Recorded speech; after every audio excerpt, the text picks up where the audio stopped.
오늘 이렇게 몇몇 분들이 빠지니까 이게 빈 자리가 보이네요. 그런데 그럼에도 불구하고 우리 예수님께서 여기 함께 계신 것 여러분들이 잊지 않고 또 말씀 가운데서 예수님의 임재를 느끼게 되시길 바랍니다. 아멘. 오늘 여러분들과 나눌 말씀의 제목은 예수의 흔적입니다. 여러분들 흔적이라고 그러면 다 우리가 살다 보면 이런저런 흔적이 생기게 마련이에요. 우리가 보면 이 누구나 다 지금 우리가 나타나는 것은 세월의 흔적. 세월의 흔적이 나타나게 돼 있어요. 그런데 이제 보면 여러 가지 흔적, 이 세월의 흔적뿐만 아니라 우리가 살다 보면 이런저런 흔적이 우리 가운데 나타나게 마련인데 어떤 거는 우리가 숨기고 싶은 흔적도 있고 어떤 거는 내가 이렇게 떳떳하게 자랑스럽게 내놓을 수 있는 흔적도 있는 것 같아요. 그런데 우리가 또 이 흔적을 보면 우리가 몸에만 있는 흔적이 아니라 또 우리 마음에도 흔적이 있을 수 있어요. 그래서 흔적에는 여러 가지 용도가 있는데 이 세상에 많은 용도가 있는데 그 중에서 그 흔적에 보면 이 흔적의 용도를 보면 맨 처음에는 이게 흔적이 왜 흔적을 어떤 마크를 영어로는 마크라고 하는데 이걸 왜 하냐면 여기 보면 흔적의 용도는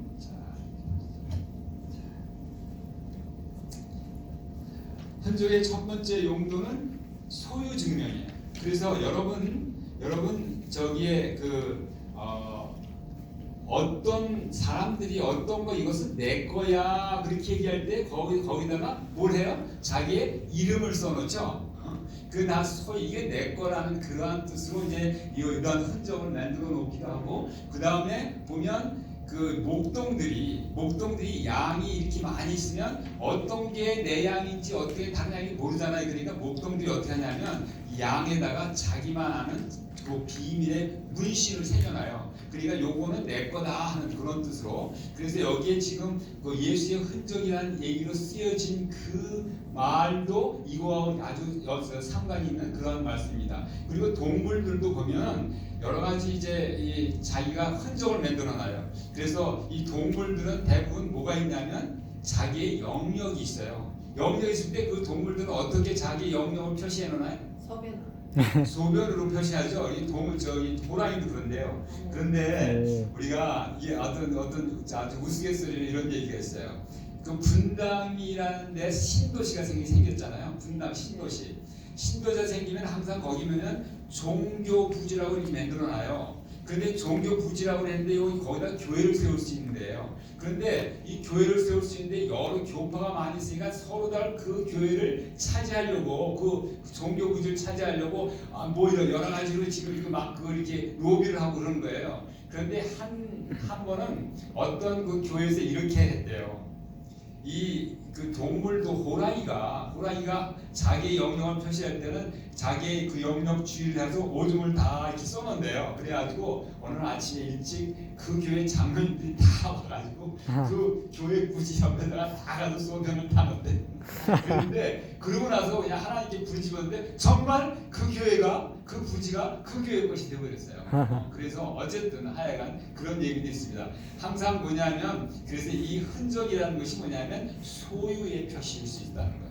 소유의. 그 다음에 두 번째로 이 우리가 흔적을 보면 어떤 약속의 징표로다가 우리가 흔적을 쓸 수가 있어요. 그래서 여기 보는 것처럼 어떤 사람들은 내가 뭘 하겠다고 그래가지고 새로운 결심을 할 때 뭘 해요? 삭발을 하는 경우가 있잖아요. 삭발을. 근데 삭발을 하는데 보니까 성경에 보니까 이 사도 바울도 삭발을 했더라고요. 머리를 깎았더라 이렇게. 이거 뭐 새로운 결심을 하고. 근데 이 삭발하는 사람이 제일 많이 보이는 데가 어디예요?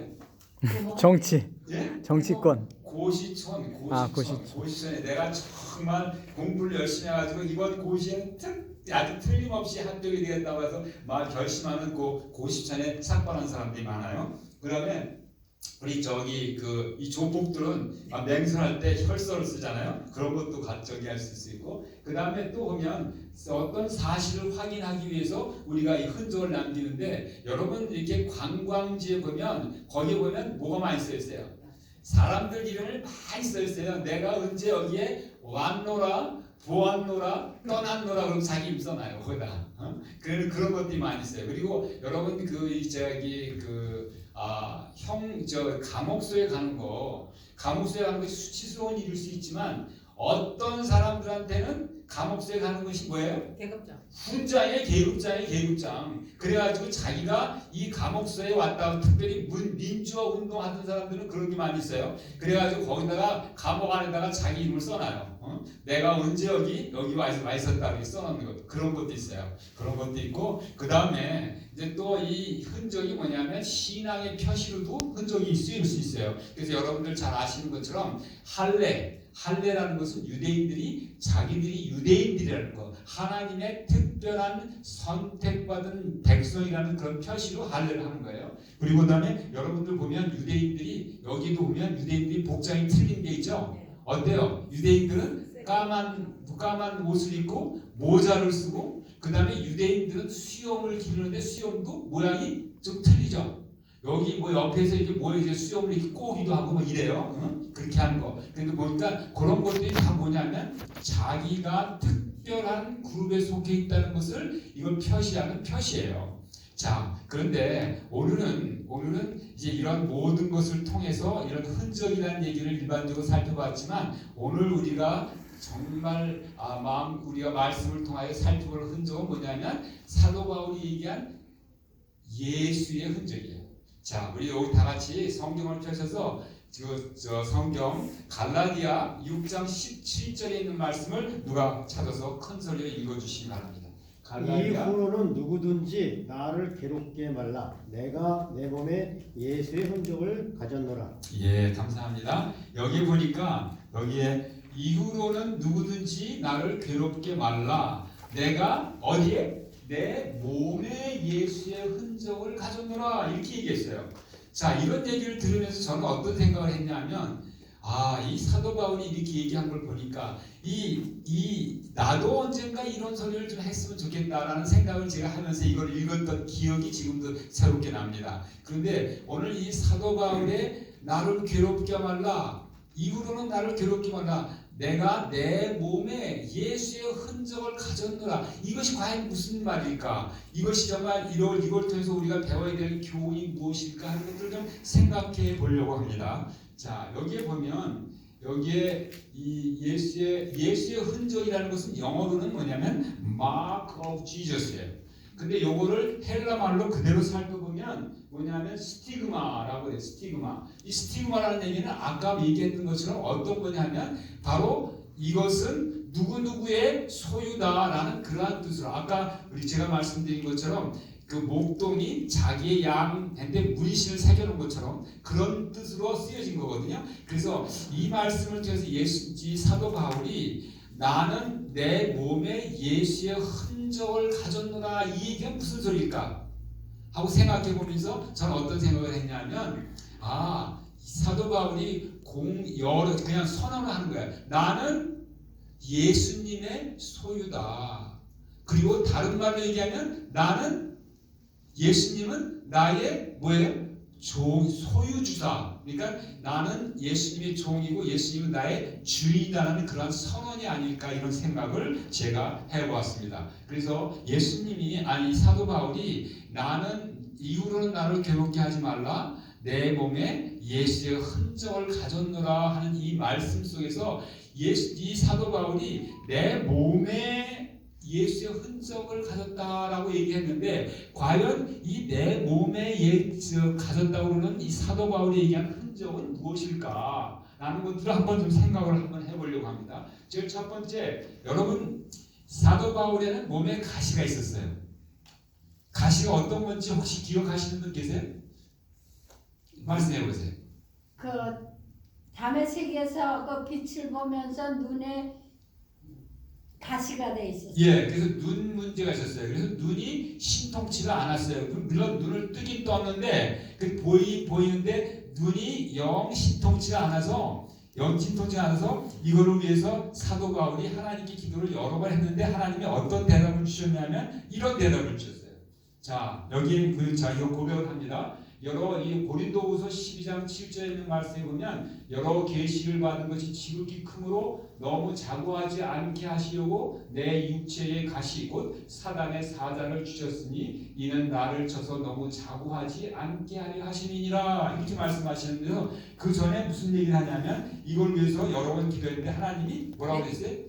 내 은혜가 내게 족하도다. 이렇게 말씀하시면서 이거는 내가 너에게 남겨주는데 왜 남겨주느냐 하면 이거를 통하여 항상 나를 생각하고 예수님을 생각하고 예수님 앞에 교만하지 말아라 라는 표시로 내가 너한테 이거 주는 거야 라고 이걸 이제 주신 거예요. 자, 그러면 만일 여러분들 중에서 내 몸에 좀 이게 불편한 것이 하나 있는데 그것이 그냥 불편하면 이거를 내가 이거 언제 이거를 좀 이걸 좀 벗어났으면 좋겠다 이런 생각하는데 만일 예수님이 여러분들의 꿈속이나 어디에 나타나셔서 내가 너 이걸 주는데 이거는 내가 너를 끝까지 보호하고 너를 끝까지 인도하겠다는 표시야 라고 예수님이 말씀하셨다면 여러분들이 그것을 볼 때 어떨까요? 그것을 볼 때 그것이 자랑스럽고 고맙고 내가 불편하고 이걸로 인해서 정말 이렇게 어려움을 당한다 할지라도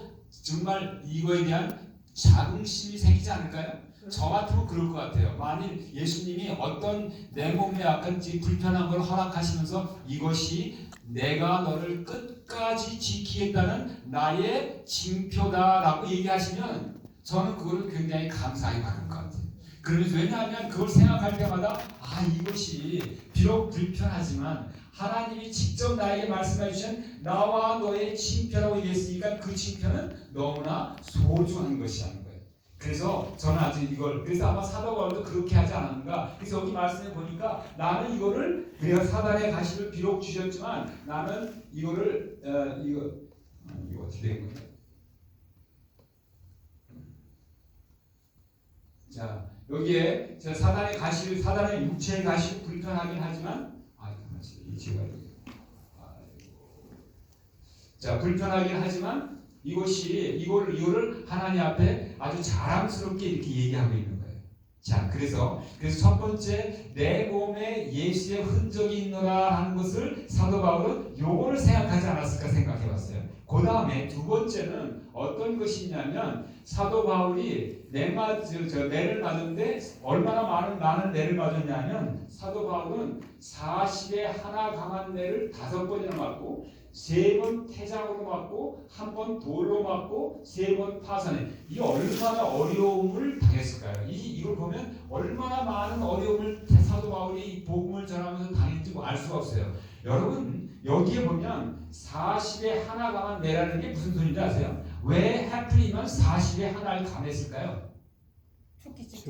죽을까봐. 이거보다 더하면 죽으니까. 그러니까 이 40에 하나 강한 내가 그냥 대충 맞는 내가 아니라 자칫 잘못하면 목숨을 잃을 만큼 그렇게 아주 심각한 내라는 거예요. 그러니까 이런 내를 맞았으면 이 사도 바울의 군뱅이에 그야말로 피가 철철 흘렀을 것이고 그걸로 인한 흉터가 남아 있을까요, 없을까요? 아마 있으리라고 생각합니다. 그래서 이 사도 바울이 복음을 전하면서 당했던 그 모든 어려움으로 인한 그러한 흔적들이 아마도 이 사도 바울이 얘기하는 내 몸에 예수의 흔적을 가졌노라라는 것으로 얘기하지 않았을까 생각을 해봤습니다.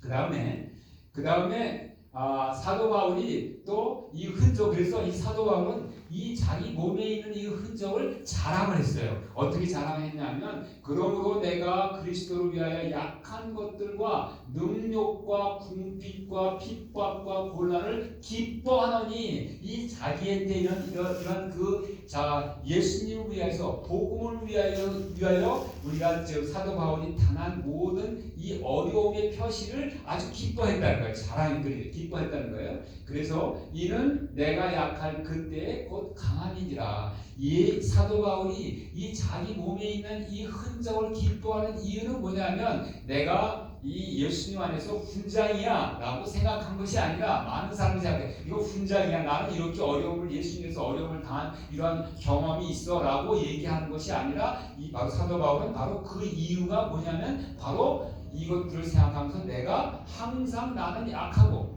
왜냐하면 내가 약할 때 바로 나는 예수님 안에서 강해진다는 사실을 철저하게 깨닫고 늘 예수님 안에서 강해지기 원해서 그야말로 나는 없어지고 예수님 내 안에 나를 온전히 사로잡아서 내가 예수님의 능력으로 말미암아 늘 강건한 사람이 되기를 원하는 간절한 바람에서 이렇게 이런 것들을 기뻐하고 자랑했다는 사도 바울의 이 교훈을 고백을 생각하면서 우리도 이러한 마음을 가져야 하지 않을까 생각을 해보았습니다.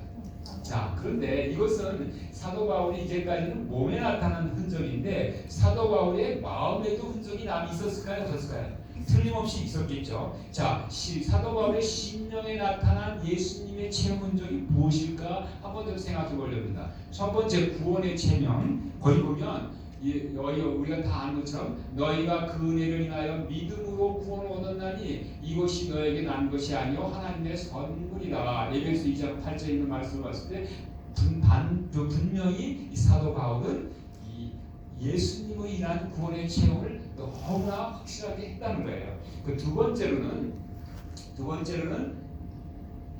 예수님이 이제 사도 바울이 예수님 안에서 자기가 새로운 피조물이 됐다는 사실을 아주 절실하게 깨달았을 것 같아요. 자, 여기 보면 고린도후서 5장 17절에 있는 말씀을 보면 그런즉 누구든지 그리스도 안에 있으면 새로운 피조물이라 이전 것은 지나갔으니 보라 새 것이 되었도다. 그래서 자기는 이 사도 바울은 자기가 주 안에서 새로운 피조물이 됐다는 사실을 참으로 아주 깊이 깨닫고 이렇게 나를 새 사람으로 만들어준 하나님께 감사했을 것이라는 생각이 듭니다.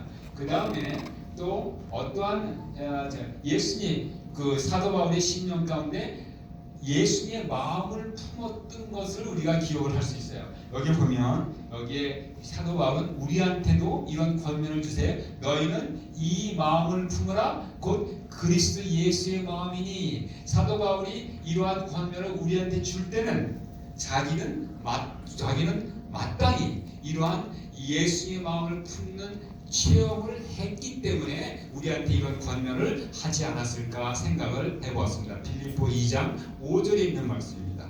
자, 그 다음에는 예수님이 그 사도 바울의 삶에서는 어떤 흔적이 있었을까 한번 살펴봤습니다. 사도 바울의 삶에는 첫 번째는 그리스도와 하나 되는 삶. 그래서 우리가 아는 것처럼 요한복음 15장 5절에 보면 예수님이 늘 우리한테 하시는 말씀에 내 안에 거하라 나도 너희 안에 거하리라 이렇게 말씀하세요. 이 얘기가 무슨 얘기예요? 그러니까 우리는 항상 예수님이 우리 안에 우리가 예수님 안에 그래서 예수님과 온전히 하나 되는 그 경험 이 경험이 이 사도 바울이 경험했던 그러한 삶의 체험이 아닐까 생각해 보았습니다.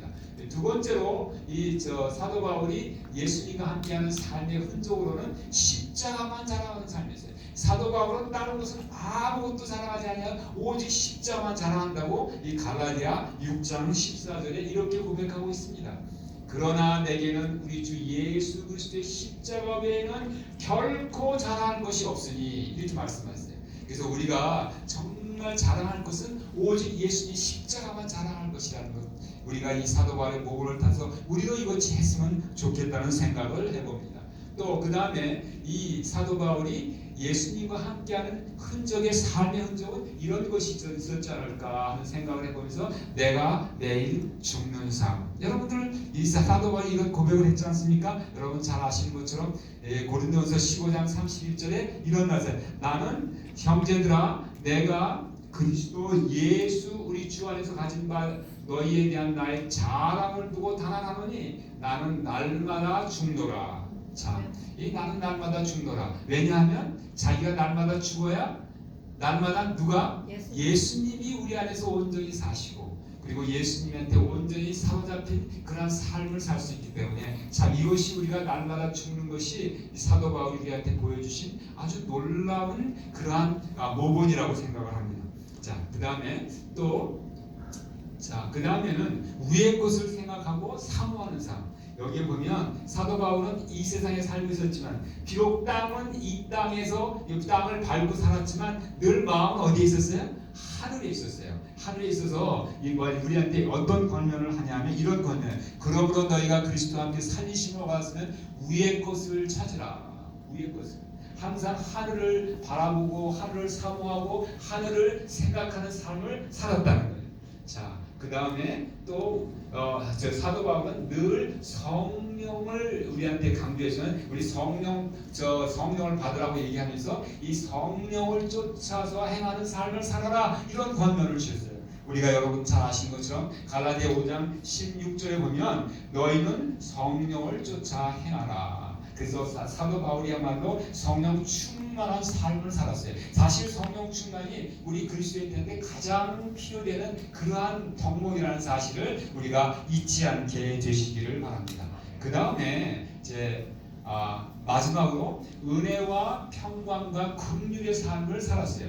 그래서 이 사도 바울은 늘 자기의 삶 가운데 하나님의 은혜와 하나님의 평강과 하나님의 긍휼이 늘 충만하게 있는 그러한 삶을 살았어요. 그래서 이 사도 바울은 항상 하나님의 은혜로만 살았던 거예요. 이러한 삶을 사는 걸 보면서 우리도 참 이 사도 바울이 이렇게 자기의 몸에 예수님의 흔적을 갖고, 그 다음에 자기 심령 가운데 예수님의 흔적을 갖고, 자기 삶에 이러한 우리가 살펴본 것 같은 이러한 예수님의 흔적을 가졌다고 얘기를 하면서 우리에게도 이런 얘기를 하는 이유는 무엇이냐면 바로 너희들도, 우리 예수님을 믿는 너희 모든 우리들도 예수님의 흔적을 가져라, 그런 뜻으로 이런 말씀을 했다고 생각합니다.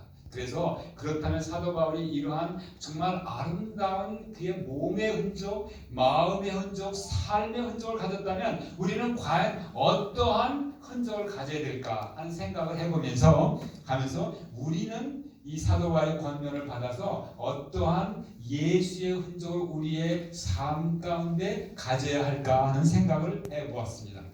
자, 그래서 그러면 우리는 이 사도 바울이 이러한 예수님의 흔적을 가졌다면 우리는 우리의 삶에 어떠한 예수의 흔적을 가져야 될까 하는 생각을 해보면서 첫 번째 어떤 생각을 해봤냐면 우리 몸에, 여러분은 이런 말씀 많이 들어봤지 않으세요? 군대에 가가지고 안식일 준수에는 어려움을 흔적, 그런 사람들, 어려움 당한 사람이 많아요. 아마 이 중에서 우리 김정일 장로님도 혹시 그러지 않았어요?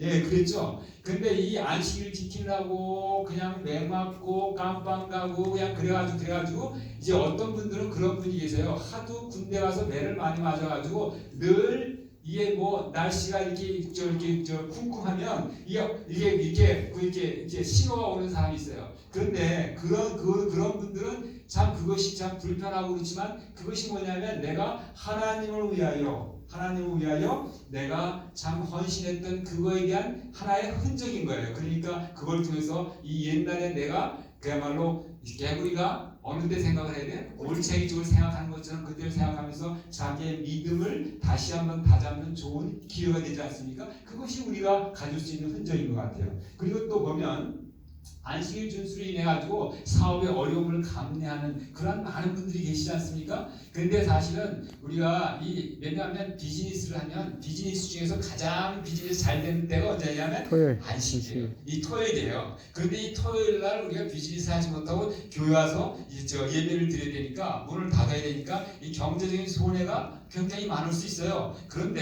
그래서 우리가 내가 토요일 날 일을 다 그랬더라면 더 큰 집에서 더 넉넉하게 살았을 텐데 라고 생각할 수도 있지만, 그래서 좀 약간 큰 집이 아니라 조금 작은 집에서 살고 조금 덜 넉넉하다 할지라도 이것이 정말 내가 하나님과의 온전한 관계 속에 들어있다는 하나의 징표가 될 수 있다면 그 조그만 집이라든지 덜 넉넉함이 오히려 자기한테는 자랑이 되지 않을 수 있을까요? 전 그러리라고 생각을 합니다. 자, 그 다음에 또 보면 여기 보면 이 안식일 문제뿐만 아니라 이 성도 하나님의 백성으로서 정직한 삶을 살다 보면 여러 가지로 손해가 될 때가 있어요. 그렇죠? 여러분 특별히 뭐냐면 이런 말씀을 제가 드려도 될지 모르겠는데 이 비즈니스 하시는 분들 말이에요. 비즈니스 하시는 분들은 이게 정말 이렇게 일반적으로 비즈니스를 할 때 모든 걸 이렇게 아주 그냥 이렇게 정직하게 하시는 분들이 그런 분도 혹간 계시지만 안 그런 분도 계시지 않습니까? 그런데 우리가 보면 이 비즈니스 하다 보면 그런 유혹이 많이 있을 수 있어요. 그런데 그런 것들을 다 감내하면서 나는 이것이 이런 걸 통해서 내가 정말 이 세상을 덜 사랑하고 하늘을 더 살아서 사모하고 그 다음에 나는 이 세상에 나그네도 있다는 사실을 다시 한번 확인하는 좋은 기회가 되지 않을까 생각을 해보았습니다. 그리고 그 다음에 성도의 경건한 삶으로 인한 세상 즐거움을 버리는 것. 자, 여러분들 여기에 보면 지금 다들 교회 나오는 게 아니라 지금 나가서 날씨도 좋은데 뭐 골프도 치고 할 일이 많이 있을 텐데 여기 와 있는 거. 그리고 그 다음에 또 여러 가지 보면 이 세상 사람들이 사는 지금 이제 그 즐거움이 어떤 거냐면 여행을 가고 그 다음에 골프 치고 보니까 지금 은퇴하신 분들 특별히 보니까 이 세상에 무슨 낙이 있습니까? 이렇게 물어보니까 그분들이 얘기하는 게 골프 치고 여행 가는 거래요. 근데 저는 사실은 골프도 안 치지만 여행을 좀 가보긴 다녀봤어요. 근데 여행 다녀보니까 별거 없더라고요. 다 사람 사는 건 다 똑같더라고요. 그래가지고 저는 그냥 여행을 아예 하늘 가서 하는 걸로 한다고 얘기했어요. 제가 언젠가 저는 제가 한 번도 얼마 전까지는 크루즈를 가본 적이 없어요. 근데 제가 뭐라고 얘기했냐면 크루즈는 난 하늘 가서 진짜 우주 크루즈 할 거야 이렇게 얘기했거든요. 그랬는데 마침 어떤 일이 있었냐면 그래가지고 크루즈를 아예 안 갈 생각했는데 마침 어떤 분이 그야말로 크루즈다가 아주 좋은 영적인 세미나를 한다고 그래가지고 그러면 이건 일석이조다 그래서 그때 한번 간 적이 있어요. 근데 갔다 와서 보니까 그래가지고 일주일 동안 저기를 갔어요. 크루즈로다가 플로리다에서 뭐 잭슨빌인가 거기서 떠나가지고 그 버하마를 일주일 갔다 왔는데 이거 갔다 보니까 별거 없더라고요. 그래서 저는 다시는 뭐 크루즈 갈 생각이 없어요. 어쨌든 하여간 이렇게 우리가 이 세상 사람들이 다 추구하는 즐거움과 이 세상에 낙이 있는데 그런 것들을 다 뒤로 하고 우리는 오직 하늘을 향해 나갈 수 있는 그러한 것들이 우리한테 또한 하나의 우리의 삶의 표적이 될 수 있지 않을까, 흔적이 될 수 있지 않을까 생각을 해봤습니다. 그런데 제가 오늘 이 시간을 통해서 한 사람을 제가 소개하려고 해요. 어떤 사람이 여러분들도 많이 들어서 아시는 분일 수 있는데 이 카를로스 로아라는 사람이 있어요. 여러분들 그 얘기 들으셨죠? 이 카를로스 로아라는 사람이 아주 아르헨티나의 아주 유명한 축구 선수였어요. 근데 이 카를로스 로아는 뭐냐면 18살 때부터 그 축구 구단에 입사를 해가지고 키가 190 정도 되고 아주 축구를 너무 잘했는데 이 사람이 뭐냐면 골키퍼예요. 항상 축구에서 주장이 골키퍼래요. 축구는. 그런데 이 사람이 그래가지고 아르헨티나가 또 축구라고 하면 아주 그냥 완전히 돌아가는 나라잖아요. 그러니까 이 사람이 완전히 아르헨티나의 영웅이 됐어요.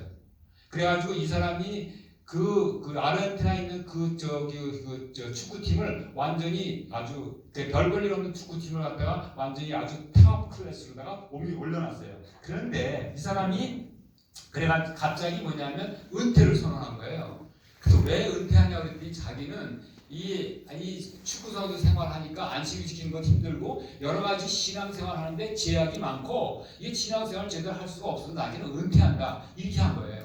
그랬더니 카를로스 로아라는 사람이 너무 아주 훌륭한 좋은 선수이니까 여러분들 축구팀 중에서 유럽의 축구팀 중에서 맨체스터 유나이티드라는 그런 거 들어보셨죠? 이게 아주 굉장히 큰 팀이에요. 여기서 뭐냐면 20년 전쯤 될 거예요. 근데 그때 700만 불로 줄 테니까 자기 팀에 와서 해라. 그래가지고 700만 불을 한 거예요. 한번 생각해 보세요. 20년 전에 700만 불이면 얼마나 큰 돈이에요. 근데 그거 했는데 이 사람이 뭐라고 얘기하냐면 거절했어요. 자기는 뭐라고 얘기하냐면 스카우트를 제의가 들어왔는데 이걸 거절하면서 이 종교적인 나는 더 신앙에 충실한 삶을 위해서 자기는 안 하겠다 그렇게 한 거예요. 그랬더니 자기가 그 전에 소속해 있던 마리오카라는 팀이 있는데 이 팀이 이 카를로스 로아가 빠져나가니까 완전히 탑 클래스야. 아주 넘버원 팀이었다가 카를로스 로아가 빠져나가니까 이 팀이 완전히 그냥 바닥에서 기는 거예요. 그러니까 그냥 그 팀에 있는 사람들이 팀에 팬이 많잖아요. 팬들이 카를로스한테 그냥 제발 좀 돌아오라고 하도 아우성을 치고 그냥 전 국민이 요구하니까 할 수 없이 안식일에는 경기 안 하는 걸로 하고선 이제 다시 돌아왔어요. 이 사람. 다시 돌아오고 나서 그 다음에 이제 열심히 해가지고 이 팀을 다시 그야말로 아주 그냥 넘버원 팀으로 만들어놨어요. 근데 그러고 나서 다시 또 이 사람이 잘 생각해 보니까 이 도무지 안 되겠다 싶어가지고 이 사람이 다시 두 번째 은퇴를 했어요. 두 번째 은퇴를 하면서 이 사람이 무슨 얘기를 했냐면 두 번째 다시 저 팀으로 복귀하는 일은 없을 것이다 이렇게 얘기하고 은퇴를 해버렸어요. 그랬더니 거기 있는 그 마리오카 그 팀의 그 감독이 이런 얘기를 한 거예요. 감독이 어떤 얘기를 하냐면 그는 자신의 신념을 위해 살았다. 이전에는 그의 추구가 그의 신념이었다면 이제는 신앙이 그의 신념이다. 누구도 그를 말릴 수 없다. 이게 뭐냐면 엑토르 쿠페르라는 마리오카 감독이 한 얘기예요. 그런데 이제 이 얘기를 이런 감독이 한 얘기고 이제 그 카를로스 로아는 이런 얘기를 했어요. 카를로스 로아는 나에게는 돈보다 더 소중한 것은 하나님이다. 아멘. 아멘. 카를로스 로아가 이런 얘기를 했어요. 자, 그래서 이 카를로스 로아의 이런 삶을 생각해 보면서 이것이 자기가 그래서 이 사람 지금 뭐 하는지 아세요? 그 시골에 가서 그 조그만 채식 식당을 하고 조그만 채식 식당을 하고 이제 채소를 기르면서 채식 식당을 하고 있어요. 그러니까 이 사람은 자기가 정말 온 국민의 영웅 대접을 받으면서 정말 아주 이 세상에서 내노로 하고 살 수 있는 그 사람이 모든 것을 다 포기하고 시골에 들어가서 조그만 이제 채식 식당을 운영하고 있는 이 사람.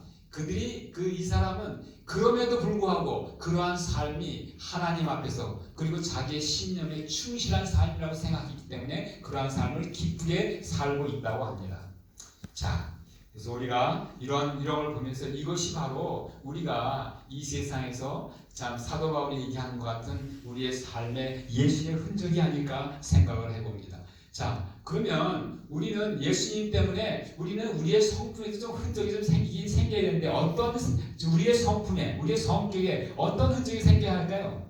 자, 여기 한번 살펴봅시다. 자, 우리가 옛날엔 조금 예수님을 알기 전에 조금 교만한 면이 있었는데 예수님을 알고 나니까 이 교만이 뭐로 바뀌었어요? 겸손으로 바뀌고 그 다음에 그 전에 예수님을 알기 전에는 조금 급한 성격이었는데 이제는 아주 온유하고 인내를 많이 할 수 있는 그런 성격으로 바뀌는 거. 그 다음에 또 옛날에는 나와 내 가족만 알았어요. 그런데 지금은 이제 남을 배려할 수 있는 그러한 마음 자세가 되고 그 다음에 옛날에는 원망하고 무슨 일이 잘 안 되면 원망하고 그 다음에 무슨 일이 잘 되면 당연한 걸로 생각했는데 그게 아니라 지금 무슨 일이 잘 안 돼도 감사하고 찬양하는 그러한 삶으로 바뀌는 거예요.